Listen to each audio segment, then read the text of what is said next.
قرابة وسلامتهين. It's been a very long time in a camera صهر فريستو شقاء أو حفيظ عن سكوال مالمهان. but the garden ما شاء الله هادو حيعنو حواي raspberries gold something على ده sweet smells amazing ما شاء الله. ice cream juice كو درسن كرنا so good. planting it only بحيقو قاعدة $30 ناسو قدو جيد وين نقون دونا إن شاء الله. reer Minnesota saacada markay hadisaan ay tahay is the best time to plant a lot of your fruits qudaarta yaryar oo ma arkino oo sanadka soo laabanayo, and a lot of that I'll give you a tour of waxa hadartan abeerna insha Allah.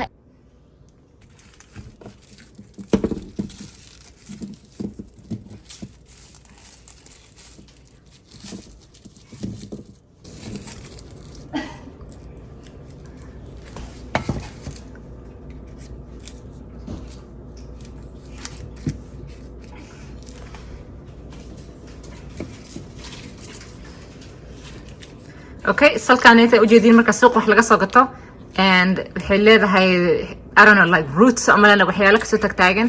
So markii suuq aad soo gadanaysid different ayaga waxaana ku xirxirna gadanay toonta ayadoo kaligeeda saan soo gadan kartaa. So marka suuq aad soo gadatid waxaanay hadda ujeedin in hore ayagoo qalalsan lagu siinaya mogtahay.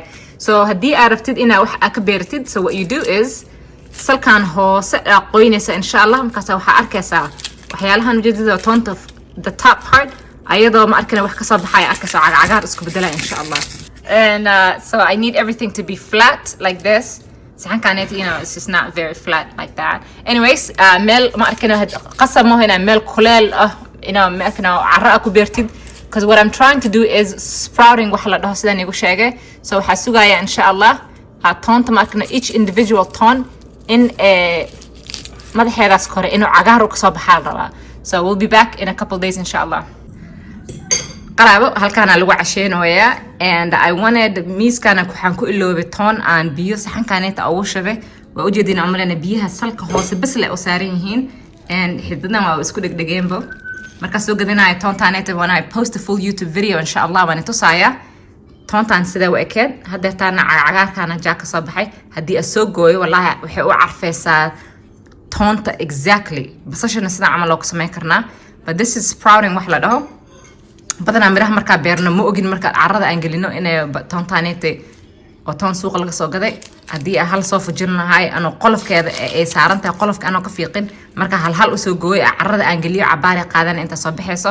laakiin inta aan beeray inta ka soo bixi doonto sometimes you don't know. So it takes time, takes practice, but testing experiment sameeya. This is waxa wallahi aan miiskan qadada aan soo uga taga waaye. maalin kasta ag maraa markay arko inay khaleel tahay dhac biyo rasan hoosta uga shubaa. markay biyaha soo yar wasaqoobana arko biyaha waa ka bedelaya oo ka daadinaya and then biyo cusub ku shubaya. So kuwan xidid si fiican uga soo baxeen. I'll post a full YouTube video anoo banaanka ku beerayo kuwan carra u bedeli doona gudihiisa aan ku sii hayn doona. So qaraabo it's been 2 to 3 months amalana in a video dhan aan soo saaray. got busy with life and shaqada xafiiska. So alhamdulillah waxaa la joogaa waqtigii oo barafka la isku diyaarin lahay. But can you believe it? toon guriga igu bixaysa hadeertaan oo at least toonta caleenteeda.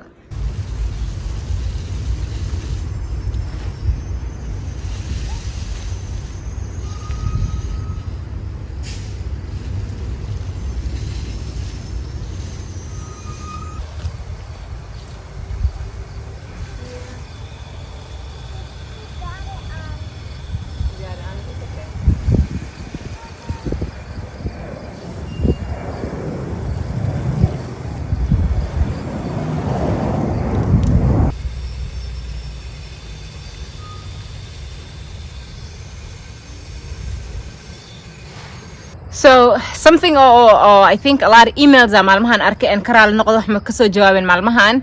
and horta su'aalaha badan la weydiiyay waxay tahay beerteeda markaan dhaho dhul weyn ma haystaa.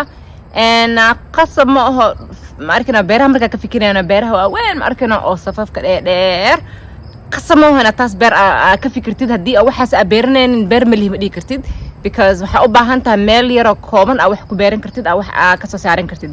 aniga hadeertaan waxa meel kasta ku beerto videoyaasheeda sawirada aniga tusaa waxay tahay gurigayga barxadiisa in yar oo kooban aan ka dhigay meel badan oo weyn jirto cooska ilmaha habarta ku ordaan meel yaro greenhouse kor saarta oo weli shaqadeeda taas ay socoto meel waxaa safaxa jirto and I'll give you a tour insha Allah and I think waa aragteen badan anoo barkoonka kor fadhiyo hadeertaana waan itusaaya and barxadda siday u kooban tahay and it's all about the design is sida setup ka sameynaysa insha Allah and especially professional ani ahay soo badana ani xafiiskan ka shaqeeya soo markii sabti axad ay tahay mise galabta marka shaqada ka imaado aan meeshan ka shaqeystaa and alxamdulillah wallahi inta yarta kooban oo meeshaas waxa igu beeran tahay waxaan naga soo galo cunto maasha Allah oo hadeertaan inta freezerka agsto ilaa bilaha soo socdo barafka aan ka sii cuneyno oo suuqa aadeen insha Allah so hadeertaan waxa isku dadaalaya waxay tahay a lot of fruits inaan beero because reer Minnesota qabowgeena sida u daran yahay we cannot plant a lot of different fruits oo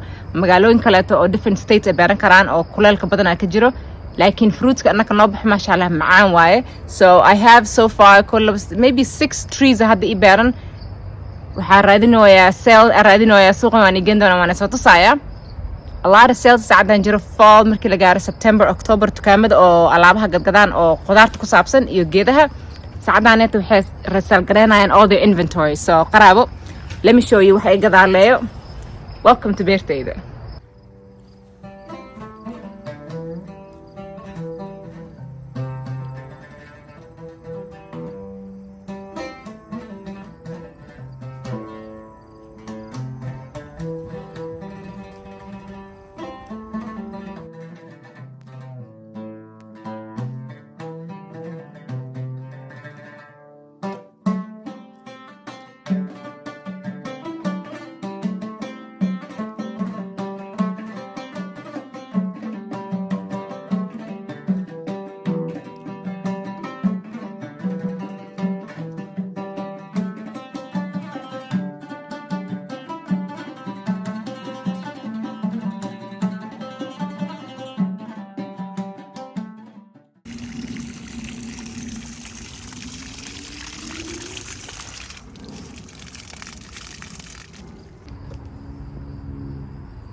Oof.